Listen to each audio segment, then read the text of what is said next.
ఈరోజు ఉపాధ్యాయ దినోత్సవ సందర్భంగా దేశంలో ఉన్న ఉపాధ్యాయులందరికీ శుభాకాంక్షలు తెలియజేస్తున్నా. అన్నదాత కన్నా అక్షరదాతే మిన్న అన్నట్లుగా మాలో ఉన్న అజ్ఞానాన్ని తొలగించి అక్షర జ్ఞానాన్ని అందించిన గురువులందరికీ నా హృదయపూర్వక నమస్కారాలు.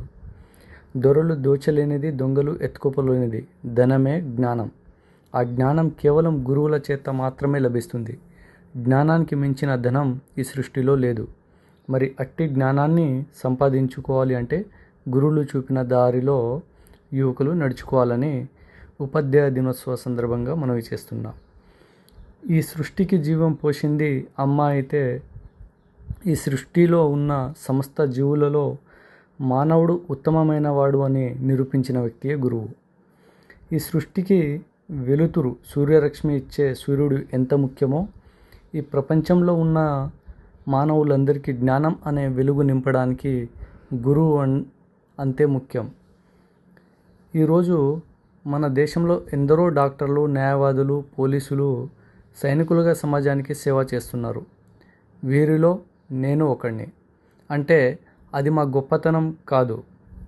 మా వెనుకాతల ఎంతో శ్రమతో కష్టపడి మాకు అర్థమైన రీతిలో దేశభక్తిని నింపి విద్యను అందించిన గురువుల యొక్క గొప్పతనం. ఈ గురువుల యొక్క శ్రమ ఫలమే శత్రు దేశాల నుంచి కాపాడే సైన్యంగా మారి మన దేశానికి రక్షణ కల్పిస్తుందని తెలియజేస్తున్నా. ప్రజల యొక్క ఆశీస్సులు మా గురువులందరికీ చెందాలని దేవుని వేడుకుంటున్నా. గ్రామ పాఠశాలలో పనిచేసిన ప్రతి ఉపాధ్యాయుడికి పాదాభివందనాలు తెలియజేస్తున్నా. నేను కానీ మా గ్రామ ప్రజలు కానీ ఎప్పటికీ మీ రుణం తీర్చుకోలేము. మేము ఎప్పటికీ మీకు రుణపడి ఉంటామని తెలియజేస్తున్నా. ఒక శిల్పాన్ని చెక్కే శిల్పి తన సుత్తితో లెక్కనిన్నన్ని దెబ్బలు కొడితే ఆ శిల్పంలో నుంచి ఒక దేవుని విగ్రహం బయటకు వచ్చి ప్రజలచే పూజింపబడుతుంది.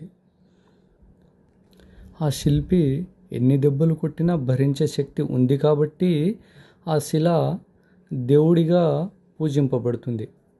కానీ అదే శిల్పి సుత్తి యొక్క చివరి దెబ్బకి ఆ శిల్ప విగ్రహం 2 ముక్కలైతే ఆ శిల్పికి మిగిలేది కన్నీరు మాత్రమే. తన యొక్క శ్రమ వ్యర్థమవుతుంది. అదేవిధంగా 15 సంవత్సరాల పాటు మన గురువులు మనకు అందించిన విజ్ఞానాన్ని మనం సరిగ్గా వినియోగించుకొని వారు కొట్టినా తిట్టినా మన మంచికే అని శిలలాగా భరించి గురువులు చూపిన దారిలో నడుచుకొని ఈ సమాజంలో ప్రజాసేవకులుగా ప్రజల దీవెనలు అందుకున్నప్పుడు మన గురువుల కళ్ళలో ఆనంద బాష్పాలని చూస్తాం.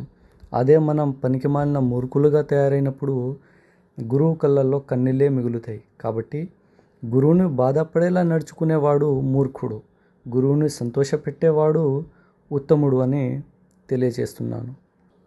నిజానికి మనిషి చెక్కిన రాతి బొమ్మను దేవుడు అని భావించే ప్రజలు కానీ విద్యార్థులు పూజ చేస్తారు. ఎందుకంటే మంచి జ్ఞానం, శ్రేయస్సు లభిస్తుందని భావించి హుండీలో డబ్బులు కూడా వేస్తారు. కానీ మనకు దేవుని రూపంలో మన కళ్ళ ఎదురు నిలబడి మనకు మంచి జరగాలని మనకు దారి చూపే గురువుని దేవుడు అని తెలుసుకోలేకపోతాం.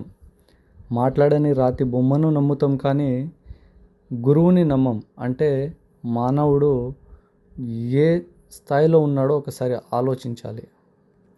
మరి మన దేశానికి స్వతంత్రం వచ్చి 78 సంవత్సరాలు అవుతున్నా ఇప్పటికీ ఎందుకు అభివృద్ధి చెందలేదు అంటే మన దేశంలో 20% ప్రజలు మాత్రమే గురువులు అందించిన విజ్ఞానాన్ని, పెద్దలు చెప్పిన మాటల్ని సరిగ్గా వినియోగించుకొని నేను ఈ దేశానికి ఏ విధంగా సహాయపడగలను, నేను ఈ దేశానికి ఏమి ఇస్తున్నాను అని ఈ దేశ అభివృద్ధి గురించి ఆలోచించేవారు 20% మాత్రమే. మరి మిగతా ప్రజలు ఈ దేశంలో ఈ దేశం నాకు ఏమిచ్చింది అని ఆశించే వారి సంఖ్య 80%.